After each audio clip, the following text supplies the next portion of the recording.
د امید راډیو درنو اوریدونکو او د امید د ټولنیزو رسنیو درنو څارونکو سلامونه، ستړي مه شئ.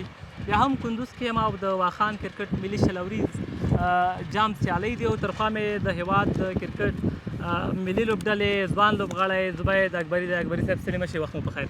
سلامونه تاسو ته او ستاسو لیدونکو اوریدونکو ته مننه. ډېره مننه. اکبري صاحب دا ووایه چې واخان ته مو څومره چمتووالی نیولی ده، څومره باور لرئ چې انشاءالله ستاسو لومړۍ لوبه پیلېږي او ښه لوبه به کوئ؟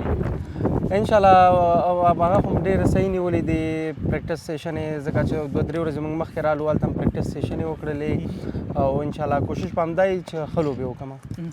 دغه کندوز لوبغالی څومره د لوبو لپاره چمتو دی؟ تاسو خو په نړیوالو ګراونډونو یا لوبغالو کې هم وګرځېدئ، دلته کومې اسانتیاوې چې د یوې لوبې او لوبغاړو لپاره مهمې دي هغه برابرې شوي؟ او ماشاءالله که تاسو ګراونډ وګورئ ماشاءالله چمن یې ښه دی، وکټ یې ماشاءالله ښه دي، پویلونه یې دغه دی ماشاءالله نوی جوړ کړی دی او که موږ د هېواد نه بهر یو که هغه ګراونډونه ګورو دا ګورو هېڅ فرق پکې انشاءالله نشته دی، ښه معیاري یې جوړ کړی دی دا ګراونډ.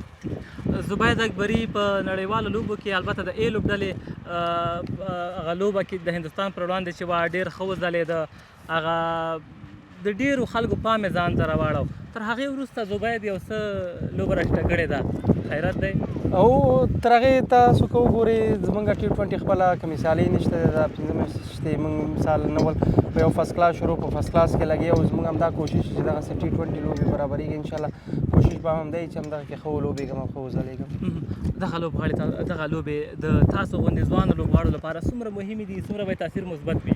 او که تاسو ګورئ د ځوانو لوبغاړو د خاطره دا خو یو ډېر ښه ټورنمنټ دی او ښه فرصت دی چې هر یو نوی لوبغاړی دلته ښه پرفارم کوي، انشاءالله مخکې به پرې راځي او که څوک مخکې پرې راځي په شپږیزه پرې راځي هلته هم ښه پرفارم کوي انشاءالله A ټیم ته به راځي، څوک 19 کلن 19 کلن ته به راځي او که څوک ملي ټیم ته ښه پرفارم ډېر کوي انشاءالله ملي ټیم ته به هم راځي. خپلو مینهوالو ته څه پیغام لرئ؟ بس مینهوالو ته دا پیغام لرم چې همیشه راته دعاګانې کوئ، انشاءالله زموږ به همدا کوشش وي چې ستاسو په خوله باندې یو مسکا راولو او خوشحالي درکړو.